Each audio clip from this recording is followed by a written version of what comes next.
This is an electric scooter that features a detachable battery, 20 miles per hour speed, futuristic design, large tires, and removable handlebars. Does this scooter actually perform as advertised? Let's find out. What is going on, everyone? Today we have the Turboant X7 Max. This is a newly released electric scooter from Turboant, and of course we're not new to the Turboant company. We have reviewed electric bikes such as the Turboant Thunder T1, and we were really impressed with the electric bike and other scooter we have reviewed from Turboant. So I got really excited that I got an opportunity today to show you this electric scooter, this new electric scooter. It's kind of a mid-range electric scooter, sub $500 category for the launch price, and I'm impressed so far with what it can do. Of course, there are some shortcomings on this scooter that I would discuss towards the end of the video. So let me show you how to unbox the scooter. Let's set it up. Let's take it out on a ride. I'm gonna show you all the specifications, go over everything that this scooter offers, and I'm gonna talk about my likes, my dislikes, and tell you if I would recommend this scooter or not. So let's get started with today's video. The unboxing and setup is pretty straightforward for this scooter. The X7 Max comes pretty much fully assembled inside a protective packaging. You can lift the scooter upright, and there are just a few components to tighten. First, push the brake lever inside the handlebar and use the provided Allen key to tighten the screw. Then we just have to install the handlebar grips. These handlebar grips are clearly labeled left and right, and they just thread in. Do this for both the right and the left handlebar grips, and you're ready to ride the scooter. Just make sure you have adequate tire pressure and your battery is fully charged. Let's cover the theoretical values provided by the manufacturer, and then we'll move on to my real-world testing of those components. The Turboant X7 Max has a 350-watt brushless hub motor in the front wheel, 20 miles per hour or 32 km per hour speed, 15-degree hill climbing capabilities, 36-volt 10 amp hour lithium-ion battery, 32 miles or 52 kilometers of range, 10-inch pneumatic tires with inner tubes, net weight of 34 pounds or 15.5 kilogram, and a maximum payload capacity of 275 pounds or 125 kilogram. When I first unboxed the scooter, I noticed that the deck was way too thin compared to any other electric scooters I have reviewed in this channel. This scooter is made out of aluminum magnesium alloy, but it has more of a carbon fiber, minimalist type of a look with an extremely large ground clearance. This is because most of the scooter we have reviewed here had their battery underneath the deck, but this one has the battery in the stem. The clearance might not be that obvious from the video, but the large 5.3-inch ground clearance make this scooter truly stand out from its competition because it allows you to clear common debris and curbs without killing your scooter during your commute. I have definitely damaged scooter batteries in the past because of low ground clearance and hitting the debris. While we're talking about the clearance, its large tires also play a big role with the scooter's height and the clearance.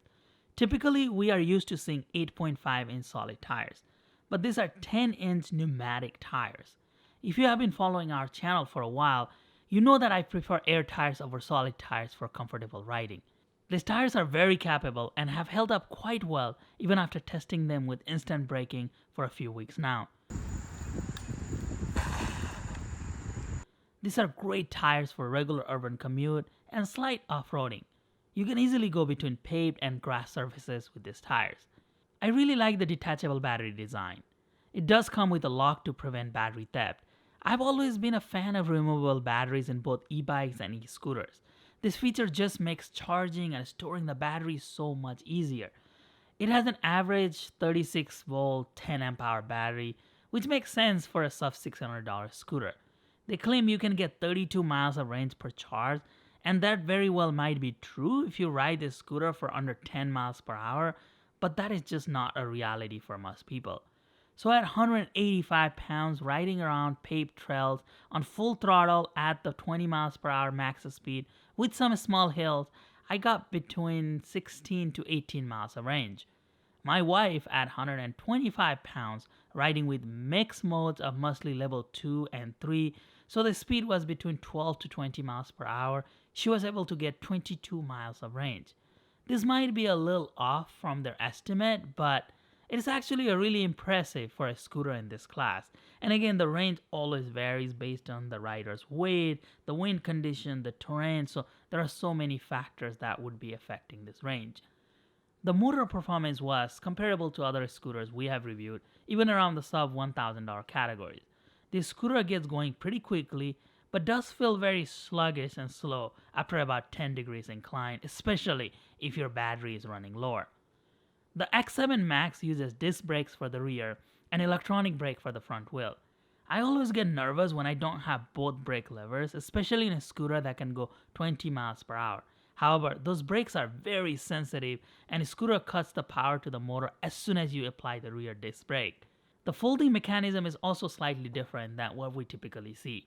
This is a one-click folding system where you push the locking bracket up, pull the stem locking mechanism out, and fold the scooter. The rear fender has a locking bracket to secure the scooter while folded. The stem becomes bulky to carry with the big battery in the middle, but you can easily remove the battery, put it in your backpack, and just carry the folded scooter. Unfolding is also really easy, following the exact order of operation. Keeping you safe at night is the integrated front headlight and a rear tail light that blinks when the brakes are applied. This horizontal tail light design is wider than normal and make you really visible at night. The cockpit of this scooter features removable handlebar grips, which make this scooter extremely portable. Folded with battery and handlebar grip removed, you can easily fit this scooter in your car. The scooter has a mechanical bell, a thumb throttle, and a digital screen. You can use the power button to turn on the scooter. The screen shows battery level and the current speed along with the speed mode. Pressing twice on the top button allows you to change between various speed limit modes. Pressing the top button once turns the headlight, and pressing it again turns it off. You can also press and hold both buttons to enter the setup mode, where you can change unit, turn off the cruise control, and more. Overall, this is a great electric scooter and packs some impressive features such as a detachable battery, 20 miles per hour speed, long battery lanes, stylish frame, and oversized tires. A couple of things I didn't love about the scooter. I think the display could use some brightness increase, especially on a bright sunny day. This scooter doesn't have app support, which is often not necessary but would be nice to lock the motor and change the various settings. I also think they can do a better job designing a more sturdy kickstand for the scooter. This is a pretty common issue with these entry-level scooters, but I hope Turboant changes the design in the future. I think Turboant has done a really good job at creating a very powerful commuting electric scooter. This does the job really well for being a sub $600 electric scooter. I think it checks all the boxes that you would want on that type of electric scooter. This is one of the best entry-level electric scooter that you can find on the market today, especially given that it has a 20 miles per hour speed, because most electric scooters in this price range we only find go up to 15 miles per hour or 18 at max, but this one goes 20. And then the motor doesn't feel sluggish. It can conquer, different type of a terrain, including, paved surfaces, a little bit of a hill. It can do mild off-roading. So it has a lot of capabilities, I think, for an electric scooter of this type. It has large clearance from the ground, which is very important, as I explained earlier, in my opinion. And overall, I'm really satisfied with Turboant. I have heard some mixed reviews about their customer service model, but first-hand experience with me, I have never had any negative experience with Turboant.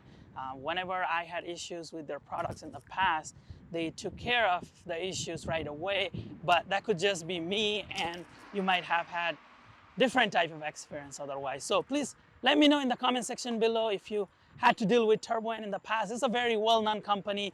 They make very reliable products, and we have definitely reviewed other products from them in the past, and those products have held up over time. So I can personally vouch for this electric scooter. I have thoroughly tested it, and I feel comfortable that this scooter is a great choice, especially for entry-level riders and mid-level riders.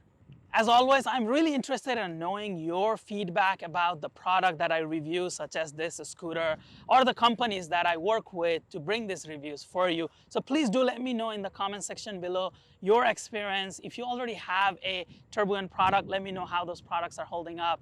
If you have Access Max, please let me know how you're liking the new scooter. And if you're thinking of getting Access Max, does this electric scooter check the boxes that you are looking for? Please do let me know in the comment section below. Thank you so much for your time. We make reviews like this all the time. We bring all kinds of electric scooters and electric bikes products in this channel. So please let me know in the comment section below if you have a Turboant product you would like me to review or any other e-bike or e-scooters that you are interested in. I'll be back again. Please make sure you're subscribed to the channel so you don't miss any of my future videos. Thank you.